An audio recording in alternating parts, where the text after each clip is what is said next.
Today we're at the mid 400.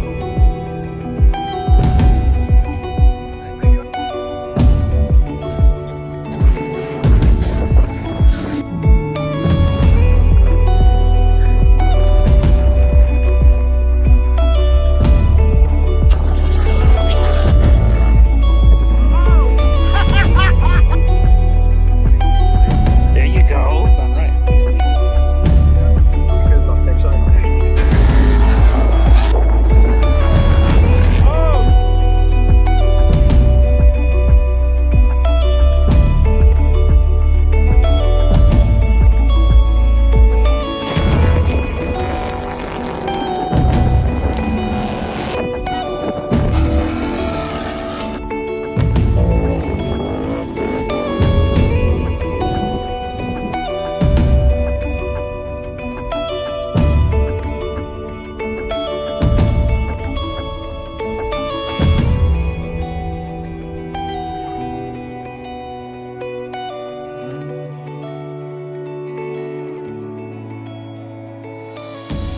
Hey guys, how do we keep it dirty off-road? Today we're at the mid 400. Something we do every year, well, every couple of years. We missed last year, but we volunteer and help out the media teams that do the live stream for the mid 400. So we get these cool vests because we have off-road trucks. We kind of serve as runners to help the camera crews get out to their spot. Also, if the camera crews need anything, we can get out there fairly quickly. The reason to do this is obvious. You get full access to the course. Not only that, you get access that not even the spectators get. Like, we're out in the middle of the course, out by one of the turns, spectator areas over there. We just get some unique views. So on today's video, I'm going to take you guys through how this goes, right? It's a 3-day event for us. We usually come out the Thursday before, and then we support the races on Friday and the big race on Saturday. Take you guys to the race, some of the cool areas that we get to view the race from, and then take you guys through the vendor areas and all that stuff, Fremont, everything. So let's get to it. Strip started out with getting the truck ready. Specifically, we want to get our set power fridge that we were going to be testing on this trip, so it's very important to bring it along. We did the long drive from Southern California all the way to Primm. So this race, the Mid 400, is held right at the state line between California and Nevada in a town called Primm, and it runs between Primm and Jean. We'll get into Primm. I went ahead and topped off on some very expensive gas, and we quickly went to check in, get our badges, get our vest, everything we needed to be able to run the course. And they immediately roped us into doing an errand right off the bat and getting some gear over to the helicopter cruise. Nice. How you doing? Delivery from Jason. All right, let's check it out. And this is just the kind of things that we end up doing. Anytime gear needs to be moved around, say batteries or something fails or cameraman needs rescuing, we're there to help out. We're there to be runners and going back and forth. We went ahead and checked into our hotel and then quickly shot over to Fremont. Now, if you've ever stayed out here in Primm, I don't recommend it. This place is a dump. But we went to Fremont to check out the vendor area. They have this really large vendor area the Thursday before the race, and we got a chance to see the Colorado ZR2. I think that's the Colorado. Yeah, it is. I actually like the styling because the old styling was kind of boring. I like that. Low tie. This is actually capable too. Well, it's nice wide. No, but like the Silverado ZR2 is not, dude. 310 horsepower, 8-speed auto. Front and rear locking diff. Multimatic. So that's cool. This is cool, dude. I like it. I would rock this, man. This actually looks so much better than the last generation of it. Yeah, Desert Boss. Them and their boss phrasing though. I hate that. Boss, Desert Boss. Kind of corny, but It's like the light bar placement's a little weird, but yeah, that's yeah. this bed is different than a normal Colorado. You know that? Yeah, and see how it has the little scallops on there? Yeah. So I they like it. mulched which I think is nice. I think But- the exhaust placement's good. It's not going to hit on a bunch of shit. Nah, you're gonna destroy it right there. Land off a rock or Yeah. something.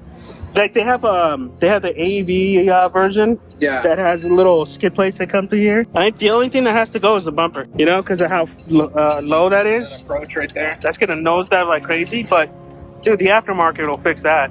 Dude, look at the hood too. See all the little ridges on there? I don't know. You don't like the plastic? I hate the plastic. This would have to go. Yeah. This would have to be. Shit or what? Nah, replacement with carbon fiber or something. We did a whole video on the ZR2 as well as a little mishap they had on the race course. So make sure you guys go check that video out. We're going to make sure that we put the link in the description. We went ahead and checked out the rest of Fremont. We caught it right at the end, and then we went on drive home and to prepare for the next day.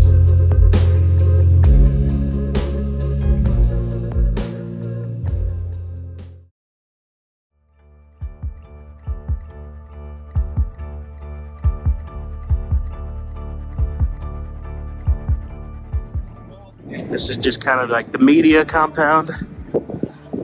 Down there's like the stage. We have a little camera section. That's the live stream trailer. Your cameraman getting ready to go. And there's my baby. It's right next to all the camping areas. Right at the starting line. This trip is, we got snow. And what looks like rain. Good skies. Still, should be a fun day. This year's a little bit different than the past few years. Normally we get assign a cameraman and we help them get out there and everything. This year's a little bit different in that kind of on hold in case somebody gets stuck or somebody needs help. We'll see how it goes.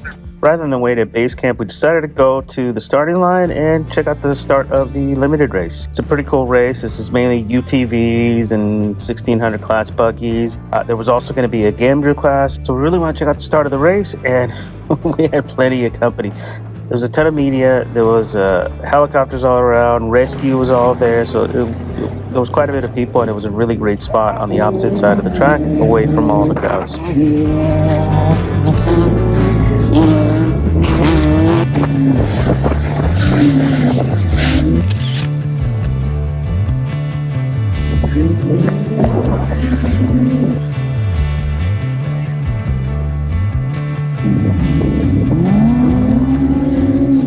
So I'm inside the truck now because it is a little loud outside and the winds are starting to pick up. If you've never been to the Mid 400, there's a lot of ways to check it out, right? They have a few spectator areas. There's like a VIP area up front, spectator areas where you can come out, you can tailgate out on the course. Really the best one is up at the very top of the course because there's a little windy section that makes it kind of cool to explore.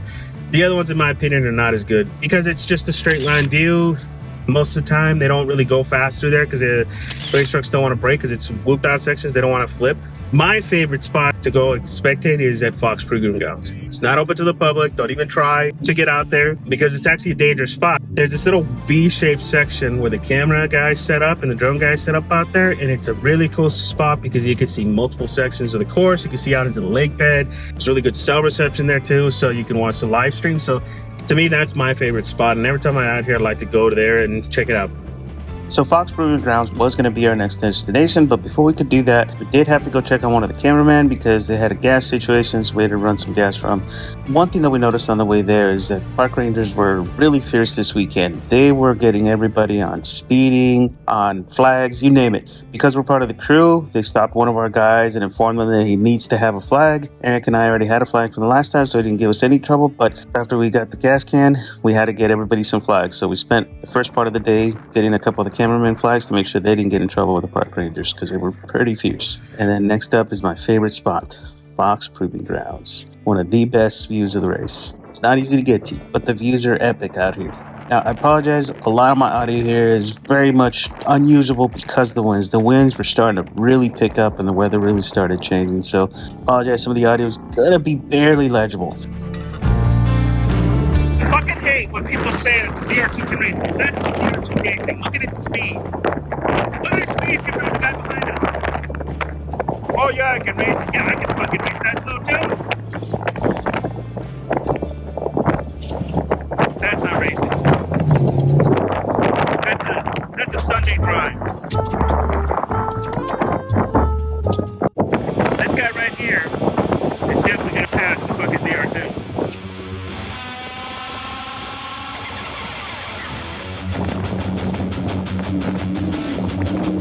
This guy's running faster than the ZR2.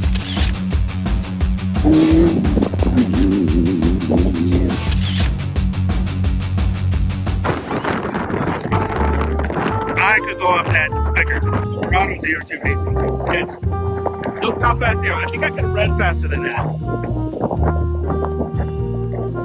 This is racing. Look at these guys. Oh, they're so gonna pass this. No, bananas.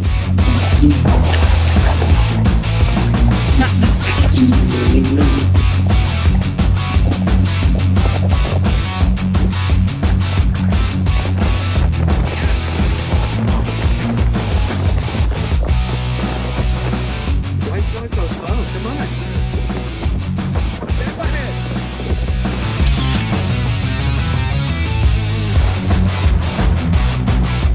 This right here has got to be one of the coolest vehicles I was racing. This is a military group that is a mix of active duty and veterans driving these actual military trucks. And what makes it cool is this is a center drive truck. There was 3 of them racing, and all of them were center drive. You could do 3 wide. It was really, really cool. It was pretty capable. It was keeping a really good pace. I think this thing is cool. Wish more military teams race like these guys do.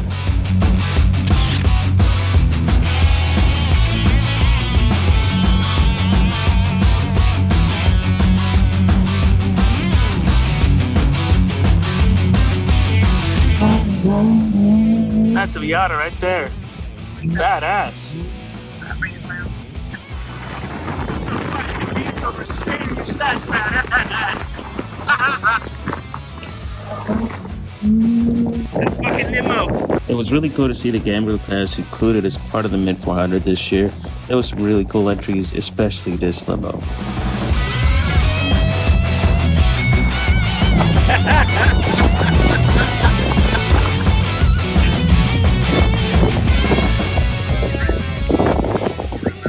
That's just racing on a lift kit, man. Now, unfortunately, 2/3 into this race, this happened to the limo.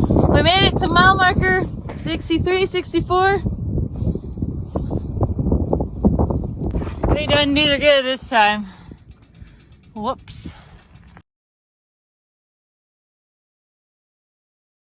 Yo, so we just got word the limo won't be out for another day. But safety crew got there and all of our stuff is stolen from it. Our seats, our seat belts, our radio, and about over $2,500 worth of tools. Our seats are one of a kind. The tools are all SK tools, which you can't get anymore. If any of you see it, like the limo couldn't be taken out of the desert and someone took advantage of us, so that's what it is. Took everything that they could get their scroungy little desert rat hands on. It's so sad to see.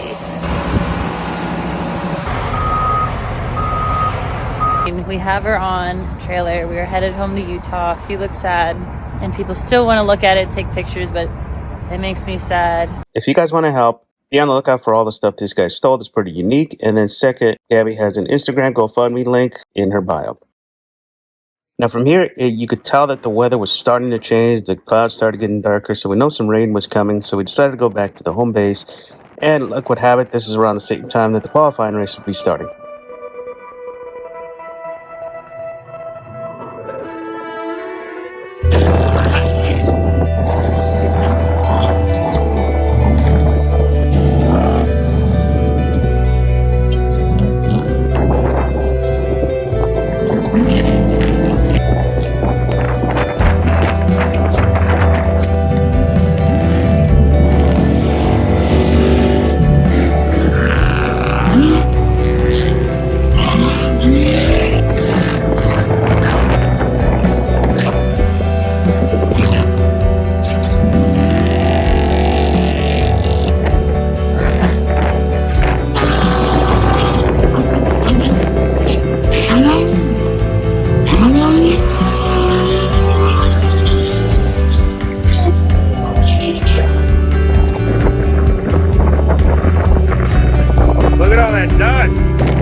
After qualifying, we went back to base camp to get some lunch, and here's when we started seeing some of the first vehicles coming in from that day's race. First up was the Gambler class. That diesel Mercedes that we saw on the trail came in and it actually won its class. Now, the Gambler class only does one lap, so that's why they came in so early. Shortly after, this is when it started pouring. Actually, while we were eating, it started pouring on us, and we got a little worried to see if camera crew was going to need a little bit extra help or something to get out.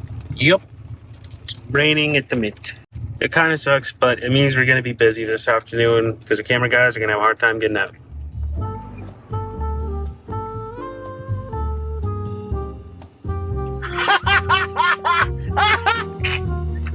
Do you see it? Do you see it? Oh man. That was perfection, dude. That was awesome. You can buff it out. Look at that. The tie downs are holding the freaking thing together. Yep, he's got a broken rear windshield and everything, man. That is messed up. Built Chevy tough. Not sure what happened, but the live stream just went down, so there's probably some freaking out going on in that trailer right now. Agree. Shortly after we got to see a better look at the military truck, all these guys came in 1, 2, 3 in their class, which is pretty cool. It's a cool rig. Now, luckily, nobody needed help getting out. Even though there was quite a bit of rain, it looks like it didn't hit the main part of the course, so everybody was able to get out and we got released for the night. So it's end of day 1 here at the Mint, technically day and a half with this thing. And so far, steam and temperature pretty good. Ice cream sandwich is still hard. No leaking. It's doing a really good job. Let's see how it does on day 2. Second day of the Mint. I'm tired. But let's go see how the fridge did overnight. E1. Where's E1? Ah, low voltage. So it protected the battery. That's kind of cool to see. It protected the battery. So let's get the truck on and see what happens. Let's see if she turns on or if I have to jump her.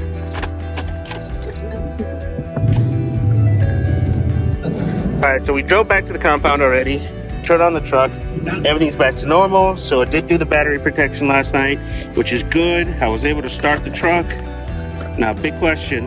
How'd these guys do? Yeah, they're still hard. Nothing melted. Base is still clean. I'm happy. All these things working as expected. So we quickly went ahead, breakfast, and then headed over to the vendor areas to go check out the Colorado ZR2 and the Silverado ZR2. Make sure you guys go check out that video out and give you guys my thoughts on both of those trucks.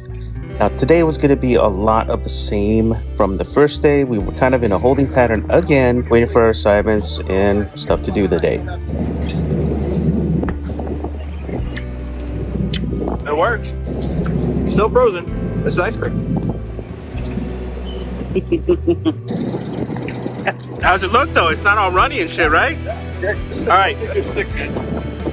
How did the square become a circle?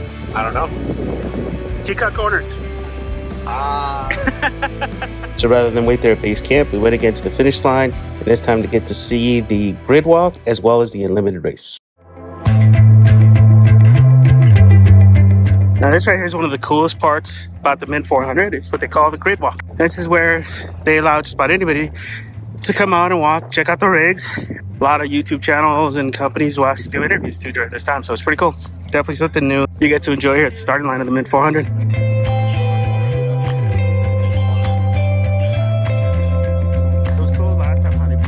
It's cool. Look at all the prep. Yeah, dude. See, you see the size of that nav system they got there too, the Lawrence?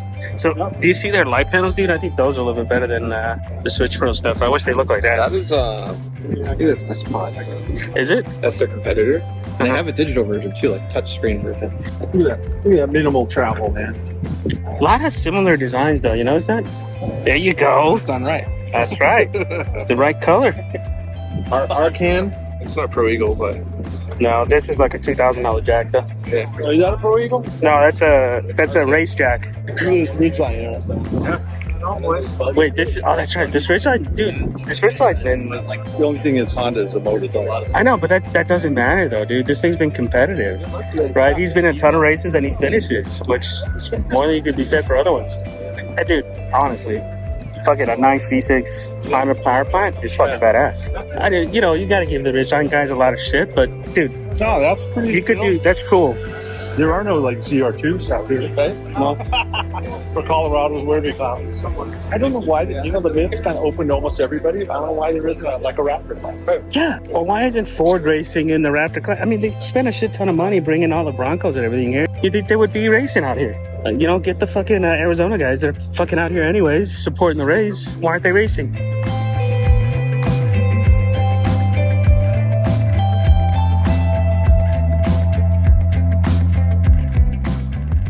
This guy was wailing yesterday. He's the one who owns the Ford dealer in town.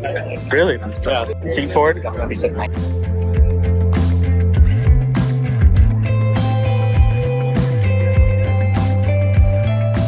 It's fun. Monstrously big scale American does on it. We lose Josh? I could see him back there. He still take pictures. This is what's his name, right?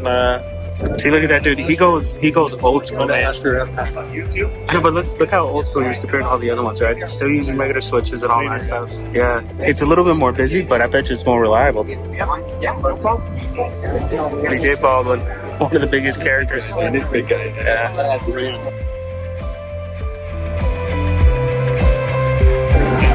See what I mean though about the cockpits, right? BJ's is definitely more modernized than the Gators, right? It's just different mentalities. I like the color. I'm looking at the different cockpit setup. He just built the new center consoles. Yeah. For his Gen 1. Yeah, so I've been kind of looking at all that stuff, right?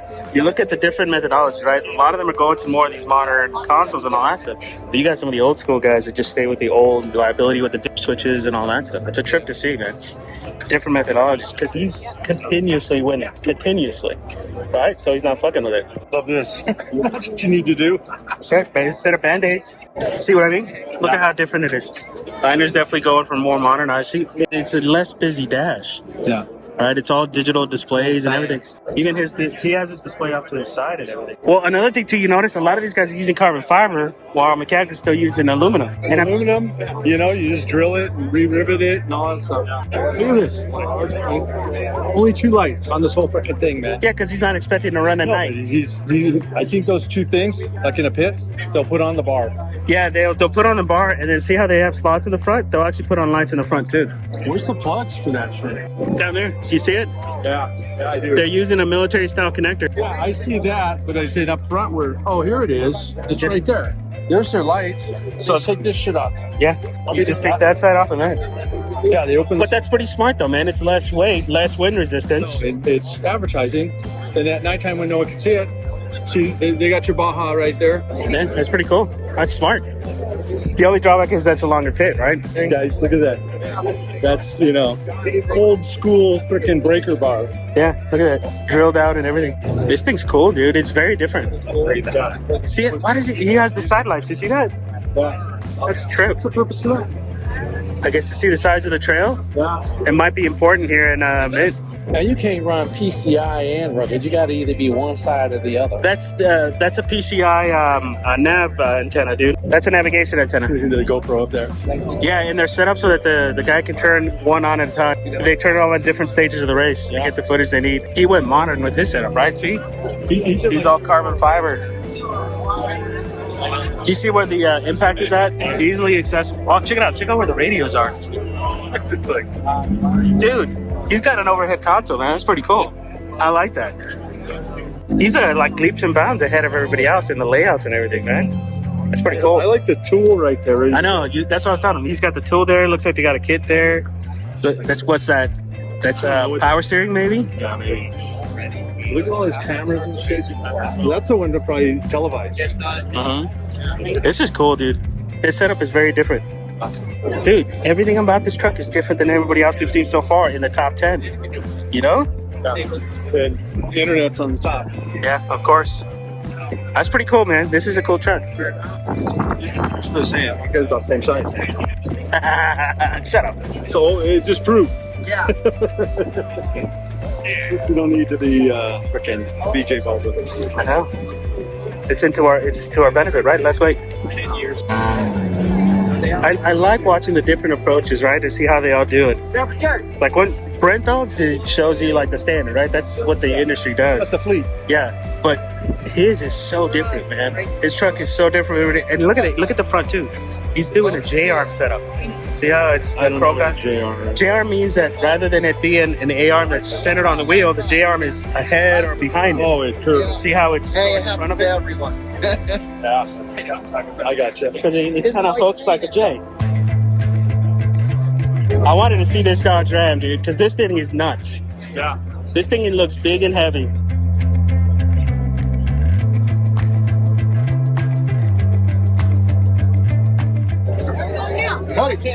They're running this with them?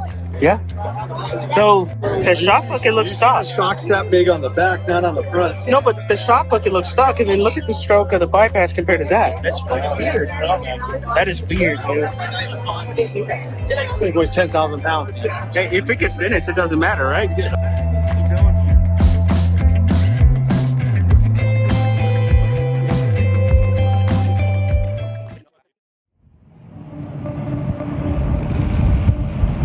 Ladies and gentlemen, start your engines!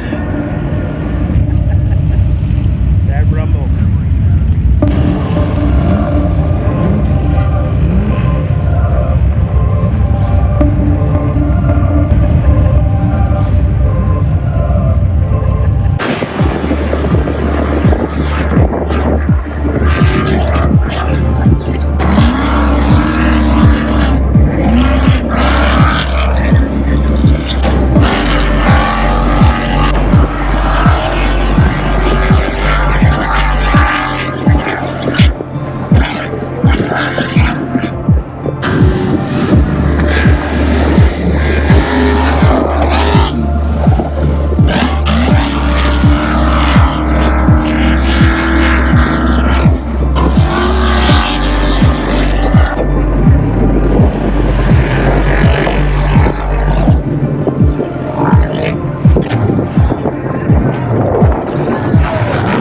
Oh shit! That hurt, dude.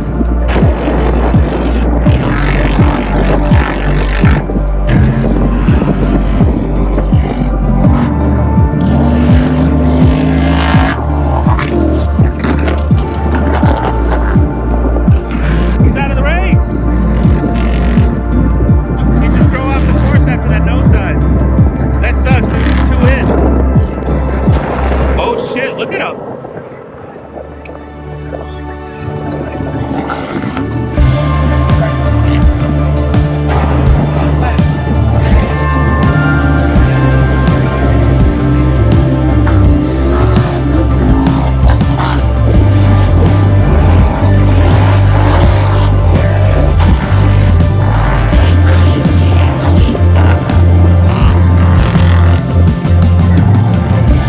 Oh, he got him. The course is too narrow for passing here.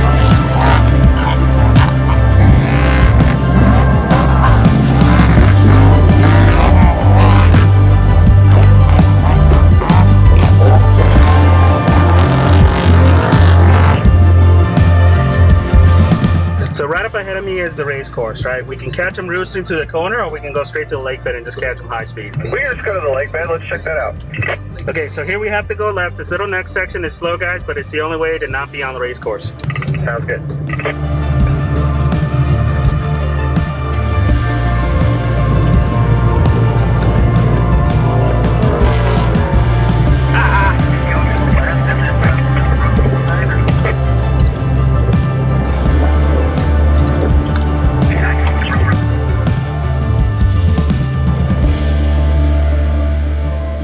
That's what I did, one tire at a time.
After seeing the trucks on the dry lake bed at Rockets, we decided to go over to Chokers.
Next up was King Sang Moops. This is a new area for us we've never been to before, and honestly, I was there to just get a flag. If it's on the ground, it's fair game.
So we actually got released a little bit early, mainly because there wasn't much to do. Man Media actually had pretty good setup this time. It's probably the best organized they've ever been since I volunteered, and luckily that means that they didn't need us today, and today we got to spectate all day. It was fun. It was a blast. I'm really tired. Go ahead and do a long drive home, and then we'll do a closing back at the house, because I'm tired. I'm exhausted. I just want to get home. Alright guys, so that's it for this video. We had a lot of fun on this trip. Desert has never looked so good. It was beautiful out there. We were just mesmerized by the scenes. We had a lot of fun checking out the races. And if you guys want to volunteer, you guys can. Almost all the different organizations out there rely heavily on volunteers to make these off-road races happen. So make sure you guys check out the organization's websites and check out the volunteers section, and you guys can get access to the race course, you know, after putting in a little bit of work and helping out the community. Alright guys, put any questions, comments below. Thanks a lot for watching. See you guys on the next one.